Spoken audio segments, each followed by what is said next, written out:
Do the logistics of travel scare you or even keep you from going on a trip in the first place? If that's the case for you, then this episode is for you.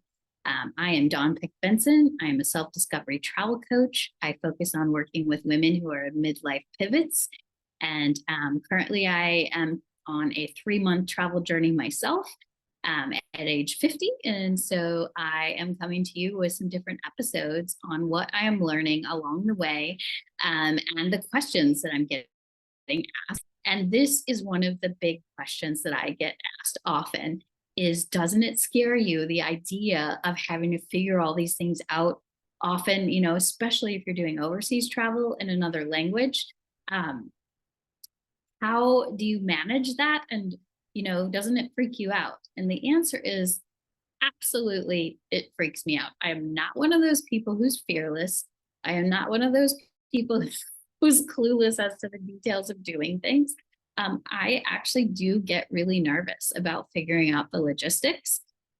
It happens to me every time I travel a lot and I still get nervous. So I do want to normalize that. If you are nervous about traveling overseas and figuring out the logistics, especially as a solo travel on your own, if this is the first time you've ever even thought about doing it, or you've done it before, but it just feels daunting to you, you're not alone. I think that we all feel that. I think that that's normal. But I also think that it is a great chance for us to learn how resourceful that we actually can be. I think sometimes we forget how much we actually know and how resourceful and we are, and the talents and the gifts and the strengths that we bring to the table when we go on a trip. So each time I travel, I am often reminded of what those strengths are, or it's helpful for me to go in to the trip understanding what my strengths are, what I'm good at, so that I can remind myself when I'm in the middle of a scary situation where I can tell myself, for example, one thing is, you know what, you're resourceful. You can figure this out. You've figured things out before. You can do it again. And I think that that is so important for us, especially for women. I think sometimes we forget the strength of our resourcefulness, that we have this intuition as well. And we often, if we look around and observe, we can figure things out. So I'm going to give you an example of how that worked for me. Everyone doesn't have the same examples, but I want to maybe tell you a little bit of a story, so you can see how it played out for me in real time recently. So I'm currently in Albania, in southern Albania, the city of Vlora. But I came here by bus from the country of Kosovo, which is several hours to the north. And I knew I was going to need to take a bus. And definitely I was nervous about it because I haven't spent much time in Albania. I've never been to the city. I've never taken a bus here. So I didn't even know how to figure it out at first. So first of all, I was in Kosovo and I used my contacts in there. I asked people a lot of questions. Have you ever taken a bus to Albania? How does it work? Should I buy a ticket ahead of time? Where do I buy a ticket? How do I get one? All those things, because especially when you're in the Balkans, everything's not as organized as it is in Western Europe or in some other parts of the world. So it's a little extra challenging. And in this part of the world, people often don't buy tickets ahead of time. So that was my question, is did I need one ahead of time, or even could I get one ahead of time? And by asking around, the answer was I could get a bus ticket ahead of time. And maybe it's a good idea because I'm traveling on a Saturday and I had to go to Tirana, which is the capital of Albania first. And you just want to make sure there's room on the bus, and not lug your big suitcase to the bus station and then find out you got to wait 2 hours to get on a bus. So I, found out some timetables, Googled a bunch of stuff, found some timetables online. And then through a contact, through asking questions, I was able to secure a bus ticket. But the interesting thing for me was that I knew how to get to, this is such a complicated story. So I'm trying to think about how to simplify it. So I could get the bus ticket into Tirana, but then there was no direct route to Vlora. So I needed to figure out the second leg of the trip. And I couldn't buy that ticket in Kosovo. I had to literally show up in Tirana and then buy a ticket on the next bus to Vlora. And so my question, surrounded by like, is my bus gonna drop me off at the bus station? And is it going to is there can I easily find a bus to Vlora? I didn't, and I am one of those people who I don't like lots of unknowns. So I then found a Facebook group called Vlora Expats. And that's a tip for you anytime you're traveling somewhere, to look for Facebook groups of expats of the city or the country that you're going in. Expats means internationals living in the country. So they often really know a lot about the transportation because they have to use it a lot. So I went to that expats group and I said, I'm coming into Tirana. How do I get to Vlora? And so I got a couple of different answers, and it's comical. So one of them said, get off at the bus station in Tirana, and you can look around and you literally have to get off and kind of see, are there any other buses going to Vlora? But he also said, be aware that it's very likely that you might have to take a taxi to a more regional bus station. And he said, and that station is going to really be like a parking lot with buses and vans. And so honestly, that kind of scared me because I thought, are you kidding? I have a big suitcase and I am supposed to lug my suitcase around the bus station and potentially have to get in a taxi and negotiate the taxi and then get to a parking lot with vans. So it kind of freaked me out. So then I thought about, who else do I know who travels to Albania? And I thought of someone I had met a few weeks ago, contacted him on Facebook. He gave me a little bit more information and kind of confirmed the idea that there probably is a regional bus station that I have to get to. But then there was another lady in the Facebook group who mentioned, have the bus drop you off at this specific location. And to be honest, the location to me sounded like a restaurant or something. And I thought, is this for real? But I went to Google Maps and kind of started looking for regional bus stations and also Googled the name of the place that she told me. And lo and behold, this place that sounded like a restaurant is directly across from a regional bus station. So I got on the bus in Kosovo. I asked the bus driver, hey, can you drop me off at this location before the end of the bus line, before the actual international bus station? And he didn't really speak English, but he knew the name that I was talking about. And so he said yes. So fast forward, we got to Tirana. He dropped me off at this location. I had saved it. I had pinned it in my Google Maps so that I knew when we got close to it, so that I was ready for it and could jump off, got my suitcase.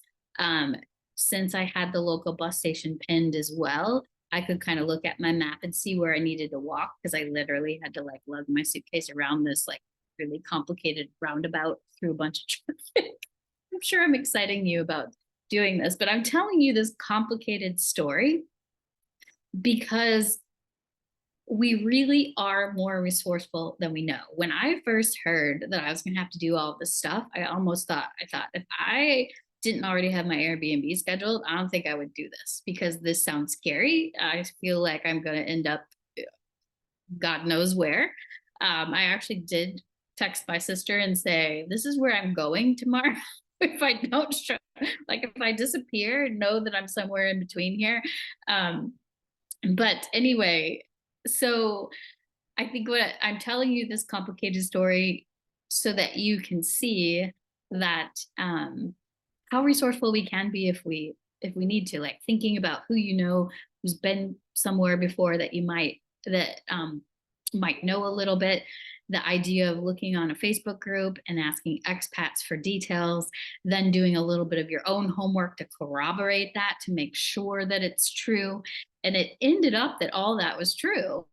After I corroborated all of it, it was, yes, I did have to go to basically a parking lot that had buses and vans in it. That little, getting off at that stop and then lugging my suitcase around basically took me to this parking lot. It was full of vans and buses and a whole lot of men shouting the cities that they're traveling to.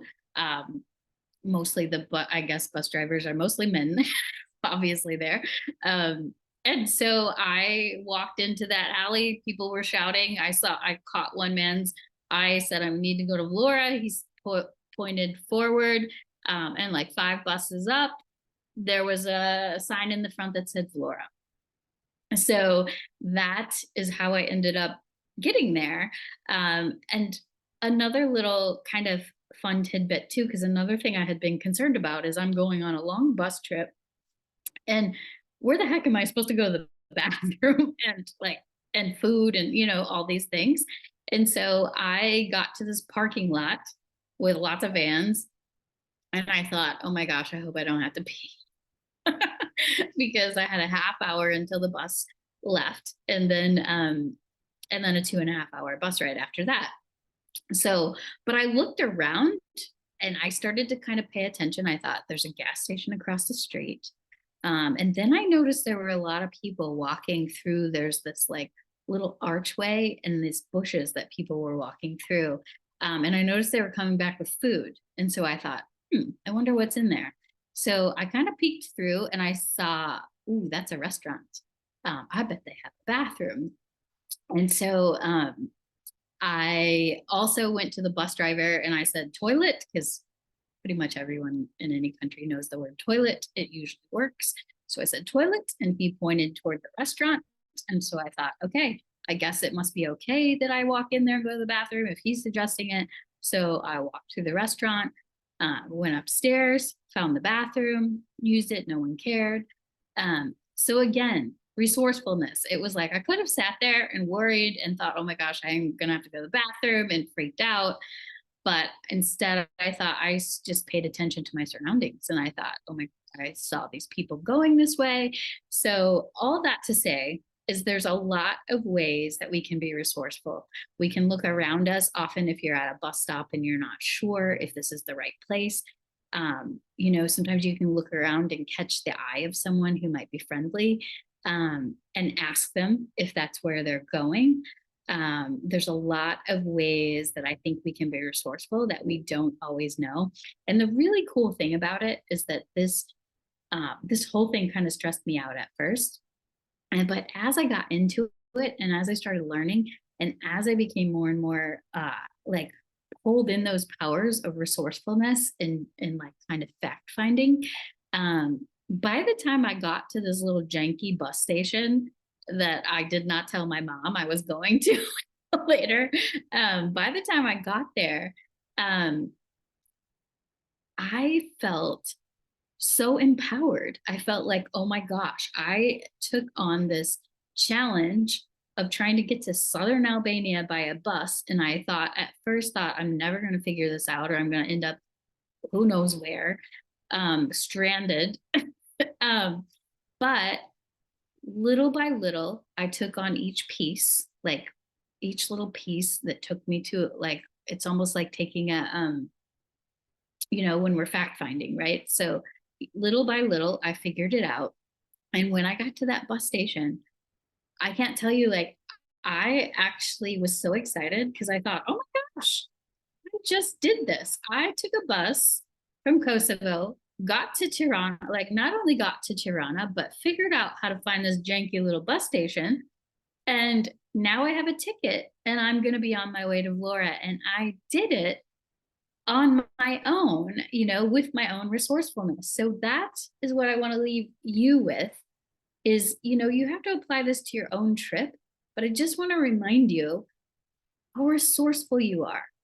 And also when you are resourceful in these ways, and then you can look back later and be like, because now I can look back and go, I figured out how to get to southern Albania by myself, I can do just about anything.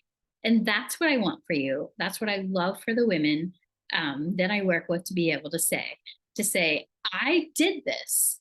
I did this. I can do anything. And that is true for you as well in your own situation. So again, I am Dawn Pick Benson, self-discovery travel coach, and I love working with women in midlife pivots.